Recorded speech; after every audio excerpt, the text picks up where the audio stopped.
fit and fine.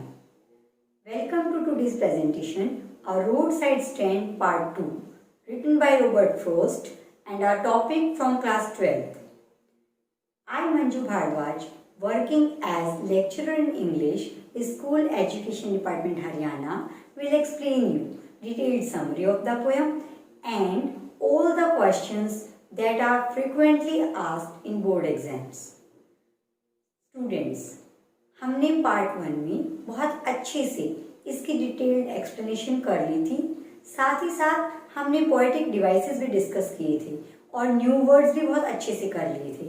I hope कि part 1 आपने देख लिया है, समझ लिया है। अगर आपने उसे नहीं देखा है तो please I would suggest you कि आप उसे देखें और पोएम को अच्छे से समझ लें। आज पार्ट 2 में हम समरी को बहुत अच्छे से समझेंगे और जितने भी क्वेश्चंस बनते हैं इस पोएम में जो कि बोर्ड में फ्रिक्वेंटली पूछे जाते हैं वो भी डिस्कस करेंगे। So without any further delay let's move to the slides. The poem roadside stand in short, Robert Frost a famous American poet. उनकी जो पोएम है वो बहुत ही सिंपल है yet with a deep meaning. Road के किनारे पर एक फार्मर ने अपने घर के बाहर रोड साइड स्टैंड सेट किया है जहां वो अपनी फैमिली के लिए कुछ पैसे कमा सके, इसलिए छोटी छोटी चीज़ें बेचता है जैसे कि wild berries, squash etcetera.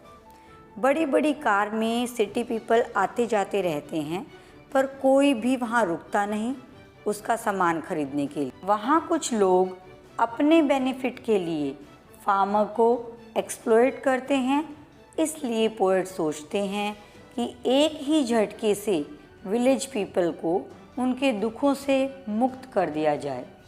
Dear students, let's move to summary and discuss it in detail. The poem is about a farmer who puts a little new shed in front of his house on the edge of a road. ये जो poem है वो एक farmer के बारे में है जिसने एक शेड लगाया था अपने घर के बाहर रोड के किनारे पर।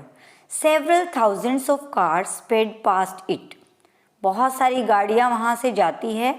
He desires to sell wild berries, squash and other products.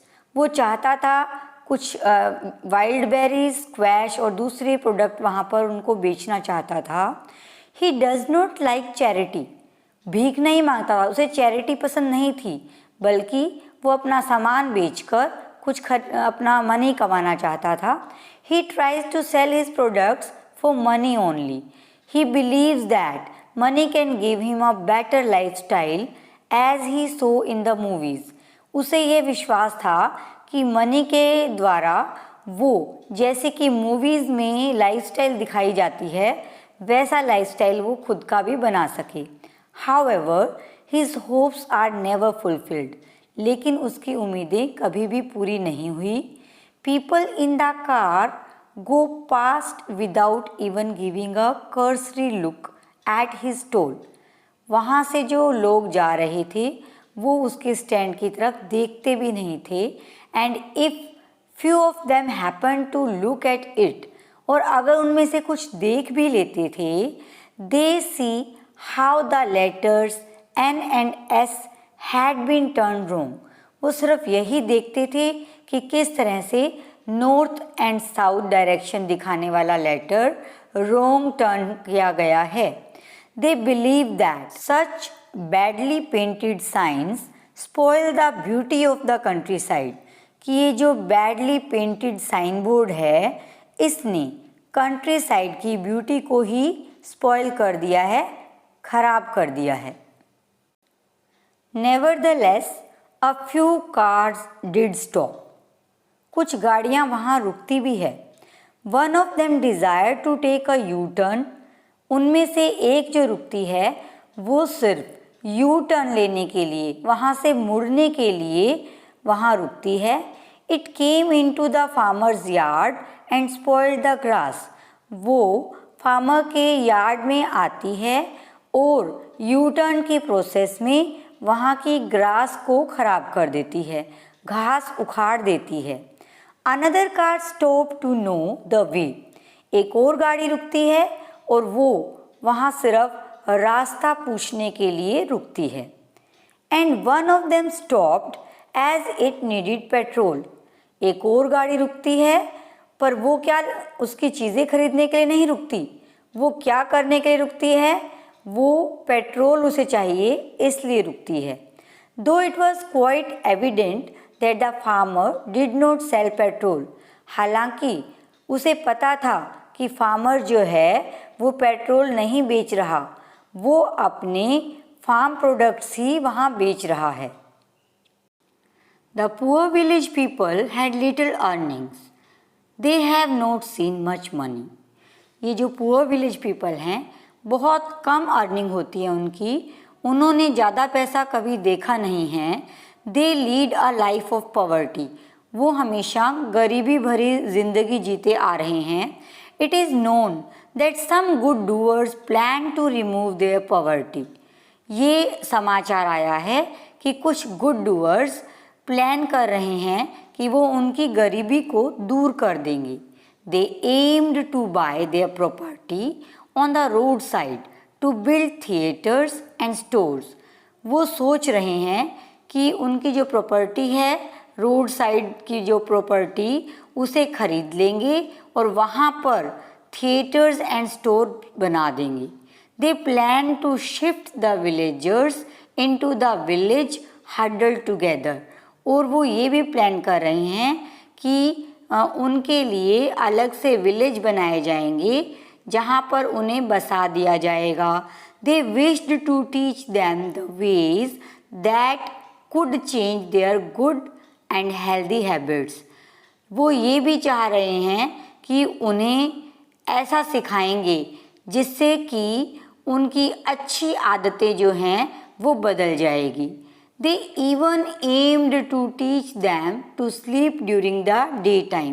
वो उन्हें ये भी सिखा देंगे कि दिन के टाइम पर वो सोते रहें, यानी कि जो उनकी अच्छी आदत है जिनमें वो दिन भर काम करते हैं और रात को सोते हैं, वो इस आदत को भी बदल देंगे। द ग्रीडी गुड डूअर्स, कौन बदल देंगे? वो लालची good doers. And beneficent beast of prey desire to force the benefits on the poor village people and befool them. ये beneficent beast of prey जो दिखावा कर रहे हैं कि वो उनके वो बेनिफिट देंगे, बल्कि वो अपना शिकार बना रहे हैं उन्हें, और वो ऐसी इच्छा रखते हैं कि वो उन लोगों को बेनिफिट देंगे, पैसा देकर उनको बहुत ज़्यादा लाभ पहुंचाएंगे। बट ऐसा नहीं है, वो उनको मूर्ख बना रहे हैं। ऐसा करके वो उनकी लाइफ स्पॉइल कर देंगे। The poet feels quite miserable at the pitiable sufferings of the poor village folk. जो पोएट हैं वो बहुत ही दुखी हो जाते हैं उनकी दयनीय स्थिति को देखकर, उनकी सफरिंग्स को देखकर, पुअर विलेज पीपल की सफरिंग को देखकर वो इतने दुखी हो जाते हैं। He even had a childish desire for all the poor to be done away with at one stroke to end their pain. वह सोचते हैं कि इन लोगों को एक झटके में ही समाप्त कर देने से इन्हें अपनी मुसीबत से छुटकारा मिल जाएगा। इतना तक चाइल्डिश मीन बचकाना विचार उनके दिमाग में आ जाता है। क्यों?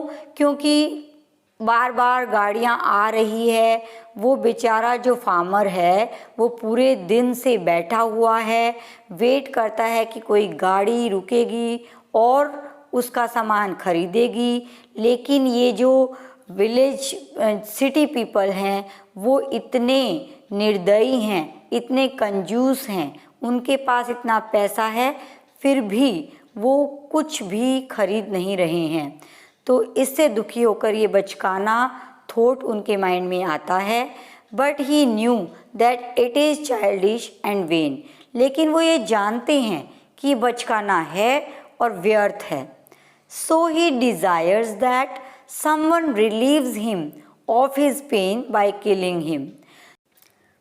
पर कुछ समय बाद जब उनका गुस्सा शांत होता है तब वे सोचते हैं कि कैसा होगा अगर कोई उन्हें भी ऑफ़र करे कि आओ तुम्हें मार कर तुम्हारे दर्द से मुक्त कर दूं। सो डियर स्टूडेंट्स, ये थी हमारी कंप्लीट समरी। आप इसे बहुत अच्छे से लर्न कर लें, क्योंकि इसके बेसिस पर आप एग्ज़ाम में अपने बहुत सारे आंसर्स फ्रेम कर पाएंगे। आइए अब हम करते हैं इम्पोर्टेंट क्वेश्चंस। पोएम के कौन कौन से इम्पोर्टेंट क्वेश्चन हैं वो बहुत अच्छे से हम डिस्कस करेंगे। समझिए। First question, who are greedy good doers and beneficent beast of prey? Why are they so called?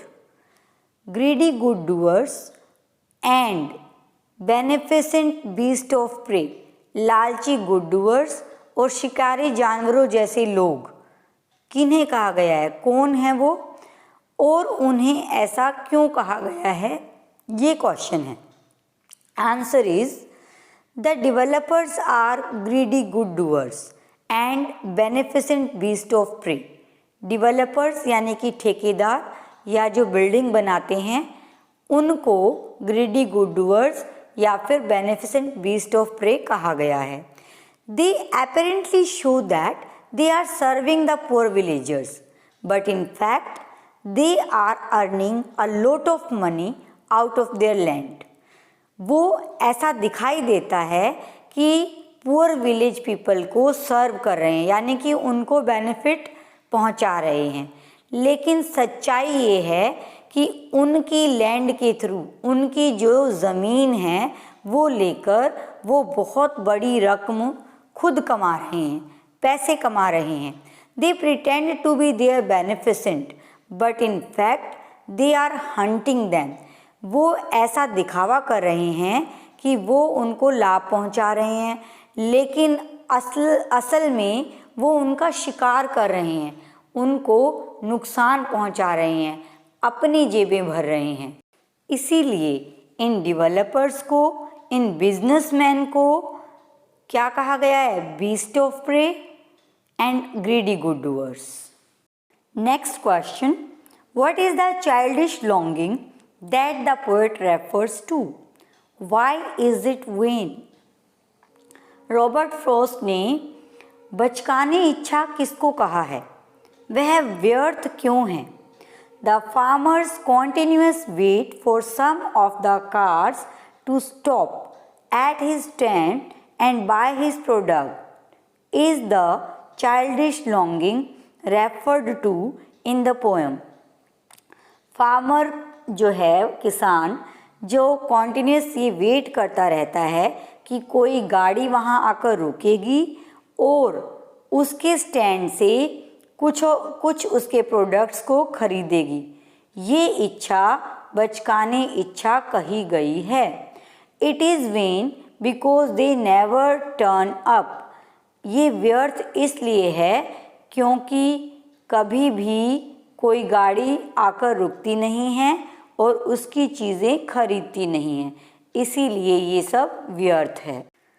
Next question is, how will their sleeping at night be destroyed? उनकी रात को सोने की आदत को किस तरह से बर्बाद कर दिया गया? Answer is, due to their actions of greedy good doers the farmers have sold their farms and settled in places close to cities. Greedy good doers के एक्शंस की वजह से फार्मर्स ने अपनी लैंड को बेच दिया और उन्हें सिटीज़ के पास के एरियाज़ में सेटल कर दिया गया। The villagers become wage earners by employing themselves as workers. अब जो विलेजर्स थे वो वेज अर्नर्स बन चुके थे, मीन्स लेबरर बन चुके थे, जो उनको काम मिलता था उसके अकॉर्डिंग वो कमाते थे। They will not have to work during the day which was their usual routine. अब उन्हें दिन में काम नहीं करना होता था, जो कि उनका यूजुअल रूटीन हुआ करता था। पहले वो दिन में काम करते थे और रात को सोते थे, लेकिन अब उन्हें दिन में काम नहीं करना होता था, बल्कि उन्हें रात को काम करना होता था। This will break their usual natural way, और इसी वजह से उनका जो प्राकृतिक काम करने का तरीका था, एंशियंट वर्क करने का तरीका था पुराना, वो अब नहीं रहा। दस they will be deprived of their sleeping at night, और इसीलिए जो रात को उनका सोने का प्रवृत्ति थी वो अब उसे नहीं कर पाएंगे, रात की नींद उन्हें नहीं मिलेगी, वो उनकी डिस्ट्रॉय कर दी गई। Next question is who will be soothed out of their wits and how. किनका soothed out of their wits mean brain wash करना, किनका ब्रेन वॉश कर दिया जाएगा एंड हाउ, कैसे। Answer is the poor villagers will be soothed out of their wits. Poor villagers को brain wash कर दिया जाएगा। दे आर बीइंग बेफूल्ड, उनको मूर्ख बनाया जाता है। Under the pretext that they are being relieved of their pains, ये कहकर कि उनको उनके दर्द से, उनके पेन से छुटकारा दिला दिया जाएगा, ये कहकर उनको मूर्ख बनाया जाता है।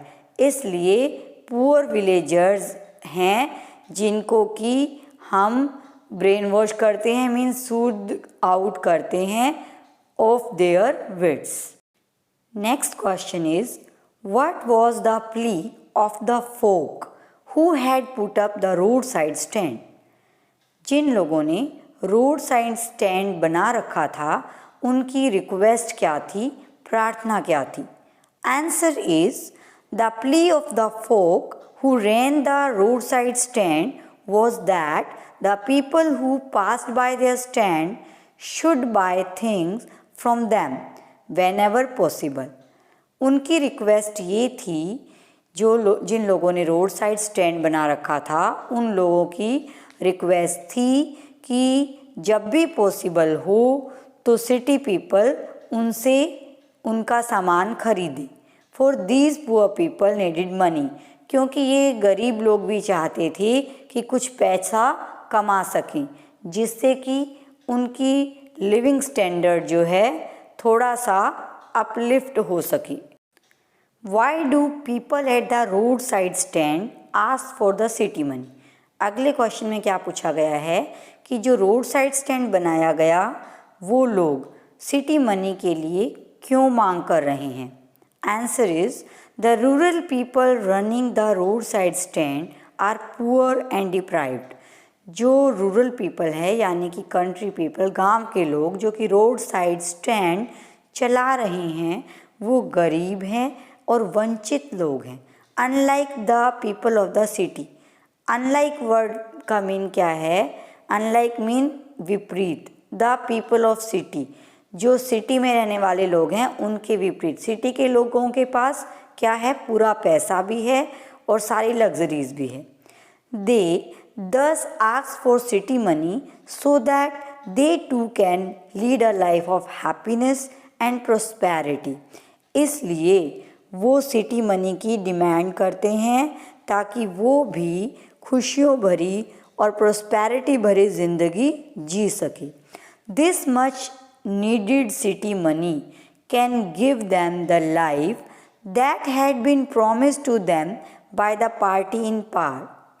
ये जो मनी जो उनकी डिज़ायर है, जो वो चाह रहे हैं अर्न करना, सिटी मनी जो कमाना चाहते हैं, वो सोचते हैं कि शायद ये मनी उन्हें वैसी लाइफ दे सके जैसा कि पार्टी इन पावर का मतलब है नेता लोगों ने उन्हें प्रॉमिस की थी कि ऐसी लाइफ उन्हें दी जाएगी।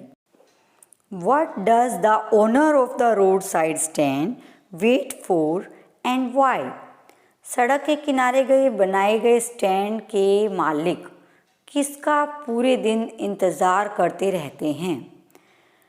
The answer is the owner of the roadside stand goes on waiting the whole day for the sound of brake and the sound of stopping a car so that some prospective customers might turn up.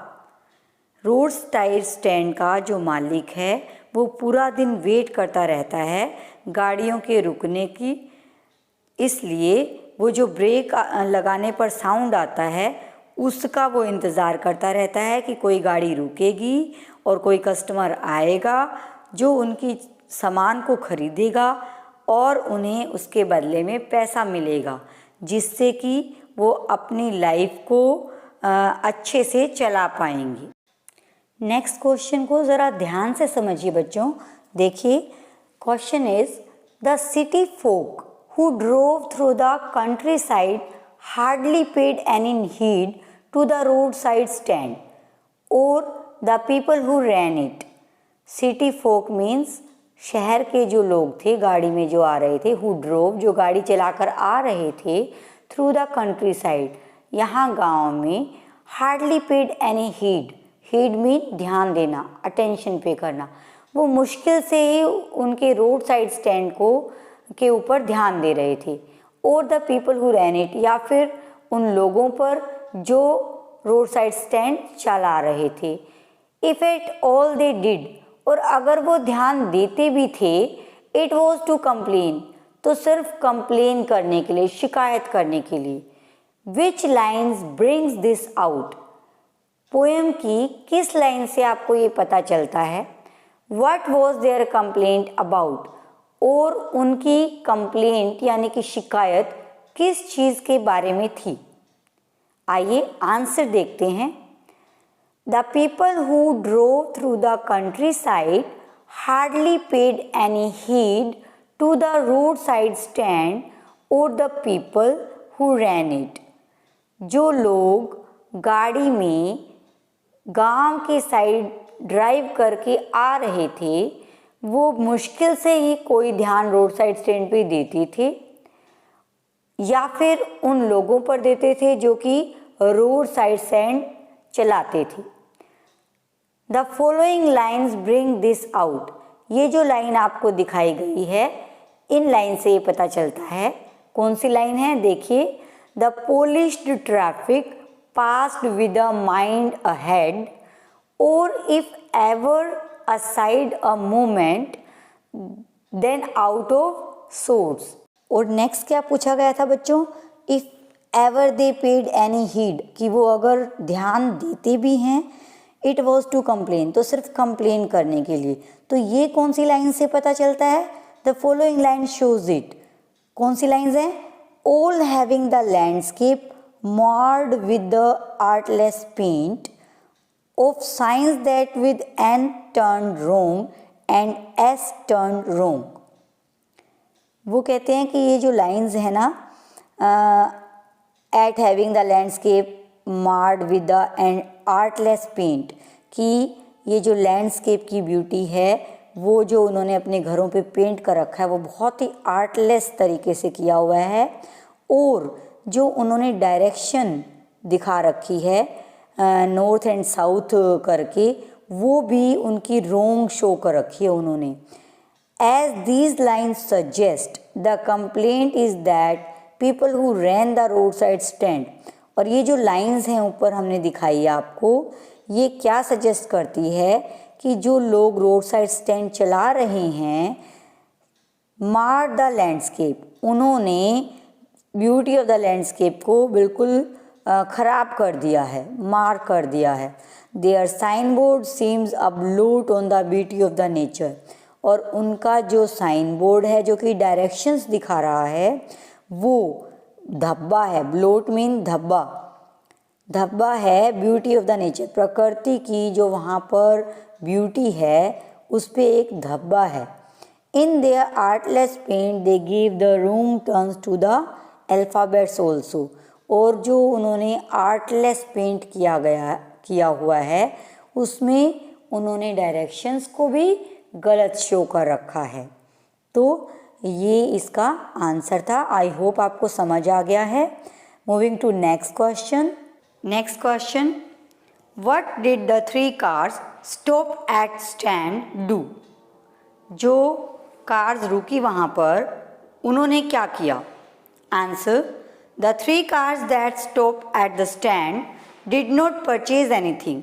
जो car 3 वहाँ रुकी उन्होंने कुछ भी नहीं खरीदा। The first car stopped but only to turn around. पहली car रुकी लेकिन सिर्फ यू टर्न करने के लिए। The second one stopped to ask for direction to its destination. दूसरी कार रुकी सिर्फ अपने डेस्टिनेशन मीन्स जहाँ पर उन्हें जाना था उसका रास्ता पूछने के लिए। The final car stops at the stand to ask if the farmer could sell him a gallon of petrol. और जो फाइनल कार रुकती है वो ये पूछती है क्या उसके पास पेट्रोल का गैलन है। मीन्स वो तीनों कार कुछ भी उनसे खरीदने के लिए रुकी नहीं, वो सिर्फ अपने मतलब के लिए वहाँ रुकी। डियर स्टूडेंट्स, सभी इम्पोर्टेंट क्वेश्चन हमने डिस्कस कर लिए हैं। Let's move to one comprehension passage. अब हम एक कॉम्प्रिहेंशन पैसेज देख लेते हैं, क्योंकि पोएम से एक पैसेज आता है जिसके बेसिस पे आपको जो क्वेश्चन गिवन होते हैं उनके आंसर करने होते हैं। So let's do it.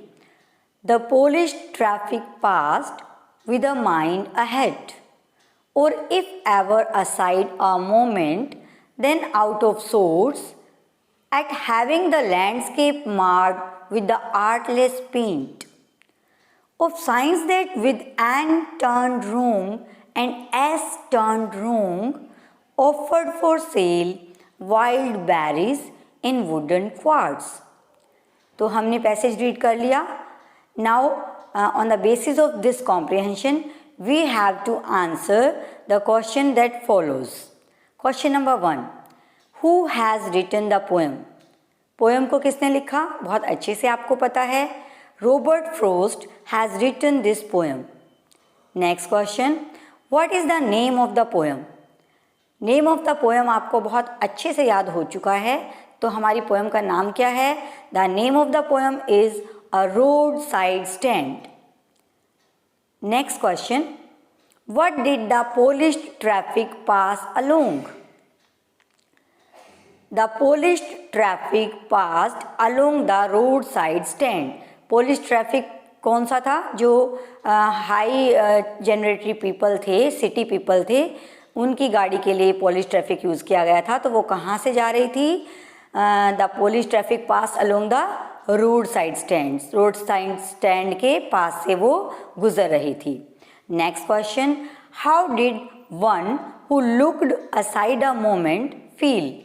वो बंदा जो एक बार के लिए वहाँ रुकता है या देखता है वो कैसा फील करता है? Answer. One who looked aside a moment felt irritated. वो उनको देखकर इरिटेटेड फील करते हैं, मीन्स वो गुस्सा हो जाते हैं। Next question. What was offered for sale there? तो पैसेज में क्या दिया गया है उसी के आंसर अकॉर्डिंग हम आंसर करेंगे। जो what are offered for the sale there, क्या चीज़ वो बेच रहे हैं रोड साइड स्टैंड में? The answer is wild berries in wooden quarts were offered for sale there. Question में जो टेंस आपको लगाकर पूछा गया है उसी टेंस में आपको आंसर करना है। तो आंसर क्या होगा? Wild berries in wooden quarts were offered for sale there. तो ये था आपका comprehension passage. We have done it properly. I hope you have understood it well.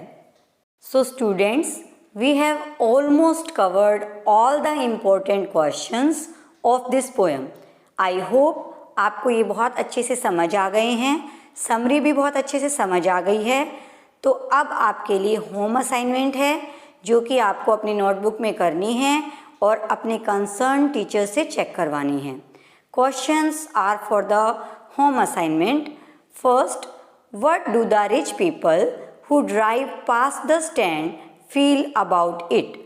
जो rich people road side stand के पास से जा रहे थे वो स्टैंड के बारे में कैसा फील कर रहे थे? Question number 2, right in brief the central idea of the poem. आपको पोएम का सेंट्रल आइडिया लिखना है। So dear students, with this we have completed our poem Roadside Stand. I hope you have enjoyed the presentation. Thanks for watching. See you again in the next presentation. Till then, keep practicing, keep learning.